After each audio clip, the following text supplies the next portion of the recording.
ஒரு ஆட்சி திறம்பட செயல்பட ஆளுங்கட்சியின் பங்கு எவ்வளவு முக்கியமோ அதே அளவுக்கு எதிர்க்கட்சியின் பங்கும் முக்கியமானதாக பார்க்கப்படும். இடிப்பாறை இல்லாத ஏமரா மன்னன் கெடுப்பார் இல்லானும் கெடும் என்னும் குரலை போல அரசு எடுக்கும் முடிவுகளை பற்றியும் ஆட்சியை பற்றியும் விமர்சனங்களை முன்வைக்கும் போதே அந்த கட்சி மேலும் சிறப்பாக செயலாற்ற வழிவகுக்கும். அதனால் ஆட்சியில் எதிர்க்கட்சி மற்றும் எதிர்க்கட்சி தலைவருடைய பொறுப்புகளும் சரி அதிகாரங்களும் சரி அதிக முக்கியத்துவம் உடையதாகவே இருக்கும்.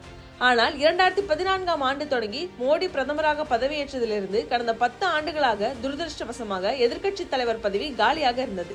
காரணம், ஒரு கட்சி எதிர்க்கட்சி என்று அதிகாரப்பூர்வமாக அங்கீகரிக்கப்பட வேண்டும் எனில் குறைந்தபட்சம் மக்களவையில் 10% இடங்களிலாவது வெற்றி பெற்றிருக்க வேண்டும்.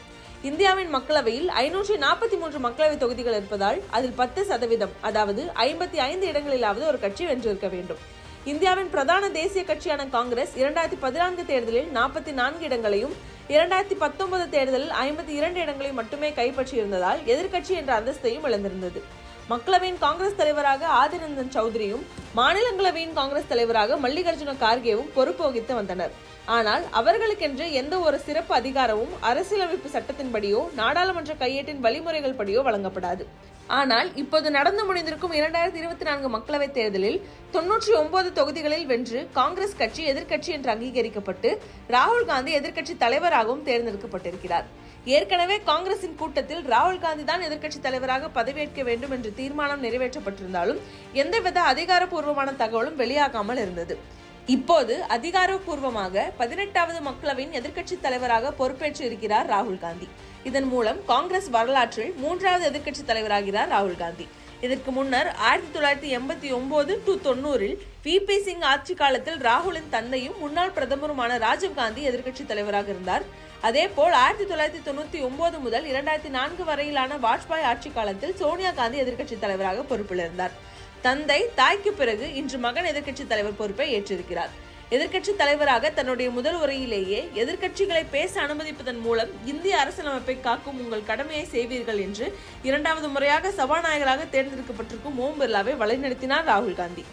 இந்தியாவில் எதிர்க்கட்சி தலைவர் என்பவர் நிழல் பிரதமர், கேபினெட் அமைச்சருக்கு சமமான அந்தஸ்தை பெற்றிருப்பவர். ஒருவேளை அரசு கவிழ்ந்தாலும் கவிழ்க்கப்பட்டாலும் அதை தொடர்ந்து ஆட்சி பொறுப்பேற்க உரிமை கோரும் இடத்தில் எதிர்க்கட்சி தலைவரே இருக்கிறார். அடுத்ததாக எதிர்க்கட்சி தலைவரின் பொறுப்புகள் என்ன அதிகாரங்கள் என்ன என்று பார்க்கும்போது முதலாவதாக முக்கியமான பொறுப்பு குழுக்களில் இடம் பிடிப்பார் எதிர்க்கட்சி தலைவர். அதே நேரம் மத்திய அரசின் கட்டுப்பாட்டிற்கு கீழ் வரும் அரசு அமைப்புகளான அமலாக்கத்துறை, CBI போன்ற அமைப்புகளின் தலைவர்களை தேர்வு செய்வதிலும் பொறுப்பு வகிப்பார். மத்திய விஜிலன்ஸ் கமிஷன், மத்திய தகவல் ஆணையம், மத்திய புலனாய்வு அமைப்பு, இந்திய தேர்தல் ஆணையம், இந்திய தேசிய மனித உரிமைகள் ஆணையம், லோக்பால் ஆகிய சட்டப்பூர்வ அமைப்புகளின் தலைமை அதிகாரிகள் அல்லது ஆணையர்களை நியமிக்கும் பொறுப்பு குழுக்களில் பிரதமர் ஒரு மத்திய அமைச்சருடன் எதிர்க்கட்சி தலைவரும் இடம்பெறுவார். இதனால் வெளிப்படைத்தன்மை இருப்பதோடு மத்திய அமைப்புகள் ஆளுங்கட்சிக்கு ஆதரவாக செயல்படுவதை தடுக்கவும் முடியும். அடுத்ததாக அரசாங்க கொள்கைகளை எதிர்க்கட்சி தலைவர் கேள்விக்கு உட்படுத்தலாம். அதே போல முக்கியமான பிரச்சனைகளில் இருந்தோ விவாதங்களில் இருந்தோ ஆளும் அரசு பதிலளிப்பதிலிருந்து விலகும் போது எதிர்க்கட்சி தலைவர் அதன் மீது விவாதம் கோரலாம்.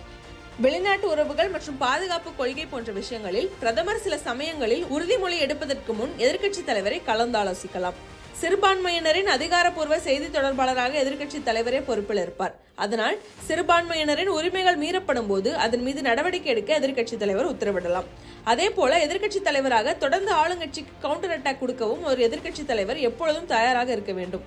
அரசு கொண்டு வரும் திட்டங்கள் இந்திய ஜனநாயகத்துக்கு எதிராக அமையும் போது அதை எதிர்த்து ஒழிக்க வேண்டிய முதல் குரல் எதிர்க்கட்சி தலைவருடையதாக தான் இருக்க வேண்டும்.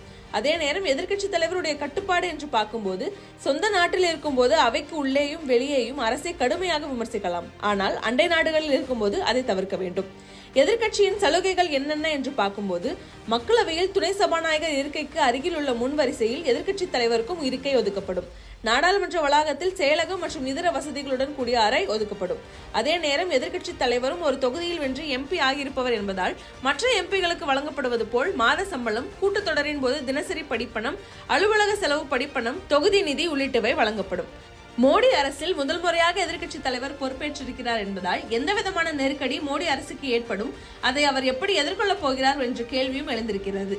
ஏற்கனவே மெஜாரிட்டி இல்லாமல் கூட்டணி கட்சிகளின் ஆதரவோடு ஆட்சி அமைத்திருக்கிறார் மோடி. இதுவரை எதற்கு ஆளே இல்லாமல் இயங்கி வந்த மோடி இந்த ஆட்சி காலத்தில் ராகுல் காந்தி கொடுக்கவிருக்கும் சவால்களை எப்படி சமாளிக்கப் போகிறார் என்பதே இப்போதே எதிர்பார்ப்பாக இருக்கிறது.